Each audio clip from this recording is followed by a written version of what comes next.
Good morning, and thank you so much for joining us here at Lovely Being You.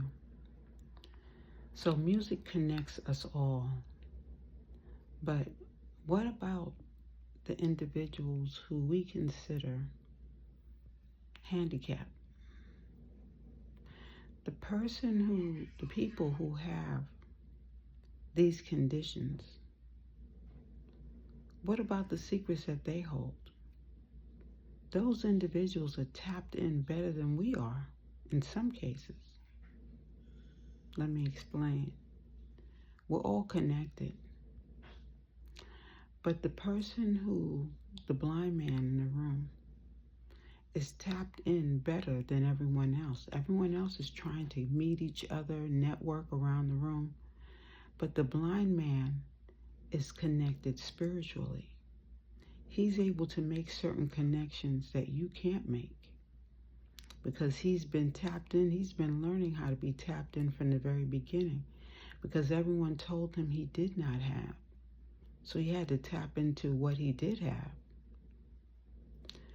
Growing up, there was a kid, who was always, he was always having bloody noses.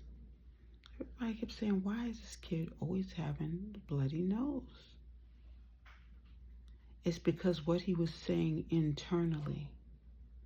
You have to look at, God has blessed us all with different gifts. But if a child has been exposed to a person who is not of the light, he picks up on certain things. Children are very new to the world. So remember, they're connected to God.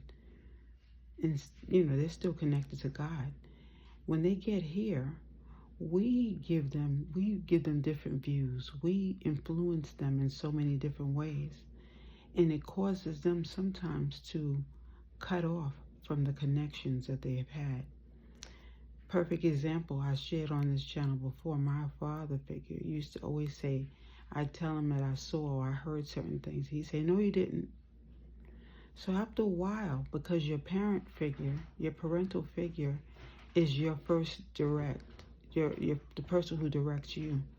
So in your mind as a child, everything that they say and do is right. This is why we have to really look at who's guiding who. Because sometimes the guidance can direct you in the wrong way to where God sends us all here with purpose. We all have a quest, all have a job, that we're supposed to be doing. Everyone doesn't wake up at the same time, and everyone doesn't know exactly what the job is until they start tapping in. Prayer and meditation is two actions that will connect you.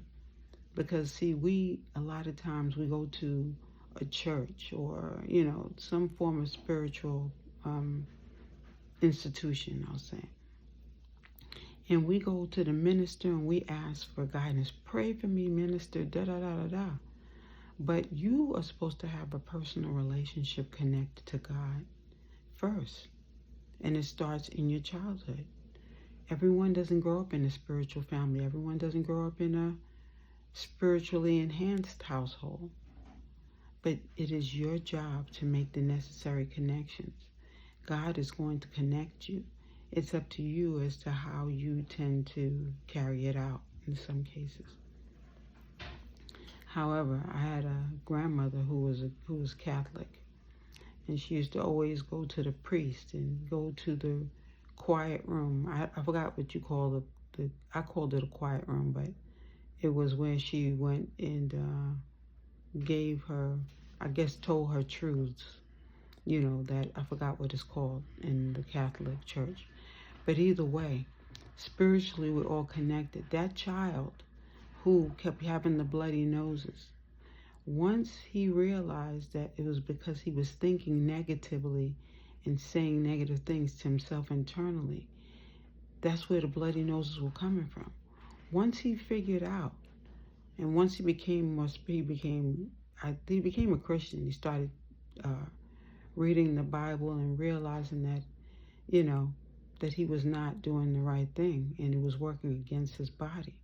and his spiritual advisor directed him as to what he's supposed to do. And through his meditation and prayer, he stopped having bloody noses, and he realized that his strength was actually in knowing things that were going on in his surroundings. We're all tapped in one way or another. The blind man, or the person who cannot walk, the person who can, these sometimes make us feel like we are separate from each other when we feel like, or when we know that we have something different than the next person. But this is the reason why God created us to be connected to each other. Once we're connected to each other, we can actually work towards the goal of persevering, helping even our society, because sometimes you might not know something, but the next person does.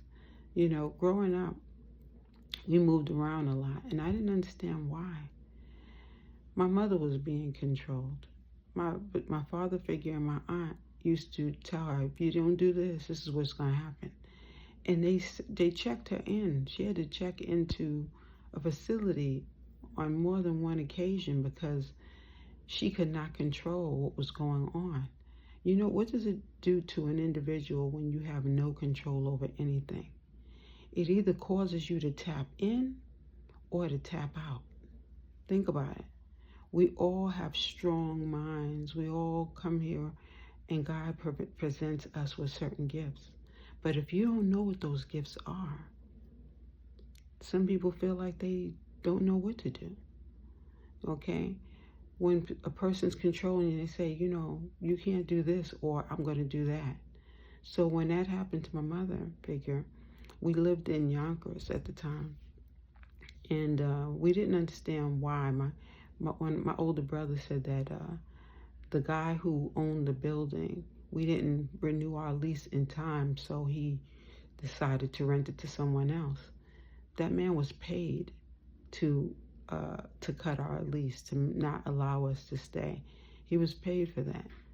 And the two people just happened to be my mother's family members. So we ended up having to move. Now here's the thing, when you control one person, what about the people who are beneath that person? Meaning, you decide that this woman is not going to stay here. What about her children? Now they suffer. So here we were having to move to the Bronx and move into a home that my father figure owned. Now he controls everything. In our society, we sometimes see the control as everyone else. When you make the spiritual connection, God is then leading. God's been leading the whole time, but now you understand that the connection that you're supposed to have is with God, period. Sometimes certain things are going to happen in regards to waking us up. You know, sometimes you wake up in the morning and you see, you know, that you see lack. Your way of thinking is what the lack is. We have to free ourselves, and part of freeing yourself is by making the spiritual connection. You have your own developmental process of you learning whatever it is that you learn. But by your spiritual connection with God, now you're learning, and that relationship is being enhanced. You go to God with your questions. You go to God with whatever your problems are. These necessary connections are going to help enhance your life. If you continue to go to everyone else and you don't go inside to check in, sometimes you have a different way of looking at things and it doesn't necessarily help you. We all have a special connection with God. It's time to tap in. And once we realize that, our lives will become a lot easier. That child, once he realized that his negative thinking was the thing that was causing him the bloody noses, that's what freed him. What's blocking you? Remember that we all are here for a reason. We all have a purpose. Tap in, make sure that you're making the necessary connection so that you will find yourself in a better position. Thank you so much for joining us. So lovely being you.